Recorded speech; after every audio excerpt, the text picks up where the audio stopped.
Assalamualaikum warahmatullahi wabarakatuh. Jumpa lagi kita di video pembelajaran fisika terapkan. Baik, apa kabar semuanya? Mudah-mudahan kalian dalam keadaan sehat dan tetap semangat. Baik, kali ini kita akan membahas tentang mekanika. Mekanika itu belajar tentang gerak, ya, sesuai dengan kata mekanik. Gerak itu sendiri di dunia permesinan itu terdiri dari gerak lurus, gerak rotasi, dan gabungan antara gerak lurus dengan gerak rotasi. Sebagai ilustrasinya, perhatikan gambar berikut. Di sini piston adalah merupakan gerak lurus, dia naik turun. Ya. Sedangkan poros engkol ini gerakannya adalah rotasi, dia berputar terus. Sedangkan ini batang penggerak adalah atau batang penghubung gerakannya adalah kombinasi, yang mana ini sering dipakai oleh penyanyi dangdut untuk melakukan gerak dangdut, yaitu gerak gergaji. Baik, kita langsung masuk tentang gerak lurus. Gerak lurus sendiri kita pisahkan dengan kinematika dan dinamika. Apa beda kinematika dan dinamika? Kinematika itu gerak tanpa memperhatikan gaya, tapi dinamika gerak dengan memperhatikan gaya-gaya yang menyebabkan benda itu bergerak. Sekarang kita ulas satu persatu. Pengertian kinematika adalah ilmu yang mempelajari tentang gerak tanpa memperhatikan gaya-gaya penyebab gerak itu sendiri. Terus apa saja yang akan dipelajari pada kinematika ini? Yang kita pelajari adalah tentang kecepatan atau V, percepatan simbolnya A, dan jarak yang ditempuh yaitu S. Apa itu kecepatan? Percepatan? Inilah kita bahas. Kecepatan adalah perpindahan yang dilakukan sebuah partikel atau benda per satuan waktu. Ya. Kalau dibuat rumusnya adalah V sama dengan S per T, di mana V adalah kecepatan, satuannya meter per sekon, S jarak yang ditempuh, satuannya meter, dan T adalah selang waktu, satuannya sekon. Kemudian apa itu percepatan? Percepatan atau simbolnya A merupakan perubahan kecepatan per satuan waktu. Jika ada perubahan kecepatan berarti ada percepatan. Ya, jadi konsep percepatan adanya perubahan kecepatan.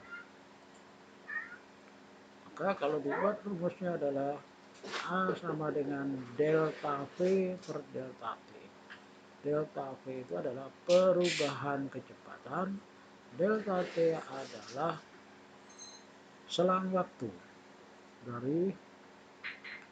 Nah, delta V perubahan itu berarti akhir kurangi awal, maka di sini VT dikurangi V0.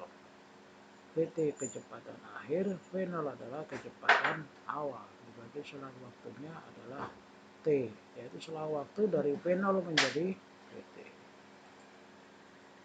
Jika kalau dibalik rumusnya VT sama dengan V0 plus AT. Nah, di dalam gerak lurus ada dua gerak lurus, yaitu gerak lurus beraturan atau yang kita kenal dengan GLB. Cirinya apa? Cirinya pertama sesuai namanya gerak lurus, berarti geraknya membentuk garis lurus. Kemudian kecepatannya tetap atau konstan. Dan yang terakhir adalah persamaannya S sama dengan V kali T. Jadi kalau mengerjakan soal nanti, kita lihat apakah kecepatannya berubah atau enggak, atau kecepatannya konstan enggak. Kalau kecepatan konstan masuk dalam gerak lurus beraturan atau GLB. Rumusnya hanya ada satu, yaitu S sama dengan V kali T.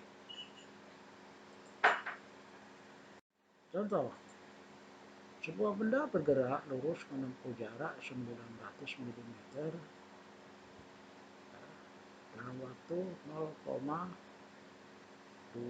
menit. Hitunglah kecepatan rata benda tersebut dalam meter per sekon. Solusinya, maka di sini termasuk GLB.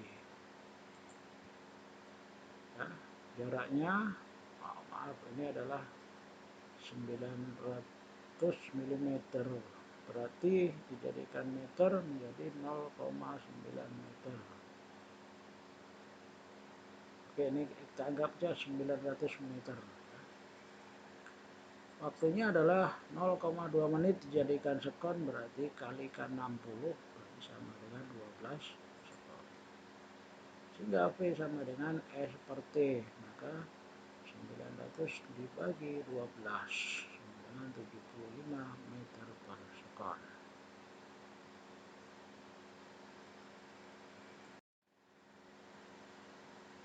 Kemudian kita lanjutkan dengan gerak lurus berubah beraturan atau sering kita kenal dengan GLBP. Apa cirinya? Cirinya pertama geraknya lurus, yang kedua kecepatannya berubah. Kemudian yang ketiga, perubahan kecepatannya tetap. Artinya setiap detiknya penambahan kecepatannya itu sama, atau dengan kata lain percepatannya konstan atau tetap. Dan persamaannya di sini ada tiga. Pertama adalah Vt sama dengan V0 plus minus At.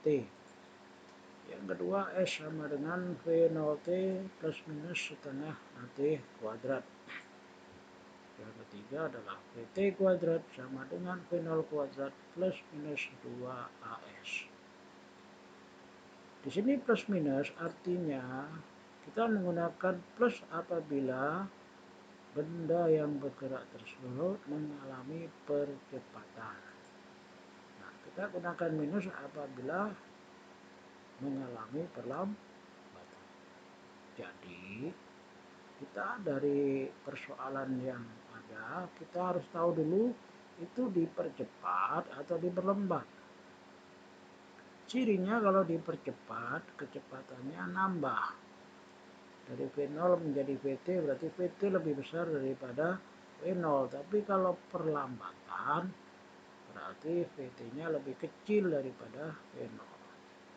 Ya, misalkan mobil direm, ya, kita mengalami perlambatan, sehingga Vt-nya lebih kecil daripada V0. Contoh, sebuah mobil dari keadaan diam atau berhenti bergerak hingga mencapai kecepatan 72 km per jam dalam waktu 10 sekon atau 10 detik. Jika mobil bergerak dengan percepatan konstan, hitunglah jarak yang ditempuh mobil selama waktu tersebut. Solusinya berarti ini termasuk GLBP. Dari mana taunya? Ada perubahan kecepatan dari diam menjadi 72 km per jam. Ya. Baik, diam berarti V0-nya adalah 0. Nah, kemudian Vt 72 km per jam dijadikan meter per sekon dengan cara dibagi 3,6. Hasilnya 20 meter per sekon. Sedangkan perubahan kecepatan itu dalam waktu 10 sekon. Nah, jadi pertama kita mencari percepatannya dulu dengan menggunakan persamaan yang pertama, Vt sama dengan V0 plus At. Kenapa kita pakai plus? Ya karena mengalami penambahan kecepatan. Ya. Sehingga 20 plus 0 plus A kali 10. Maka A sama dengan 20 dibagi 10, 2 meter per sekon kuadrat. Setelah kita dapatkan percepatan, maka baru kita mencari jarak yang ditempuh. Gunakan persamaan S sama dengan V0 T plus setengah AT kuadrat. Karena V0 nya 0, maka hasilnya 0 plus setengah kali 2 kali 10 kuadrat. Hasilnya adalah 100 meter. Jadi dalam penggunaan rumus, maka dari 3 persamaan tadi, mana data yang ada, mana yang diketahui, maka kita tinggal milih persamaan mana yang dipakai. Baik, sampai di sini mudah-mudahan bisa dipahami. Selamat belajar, jaga kesehatan, tetap semangat.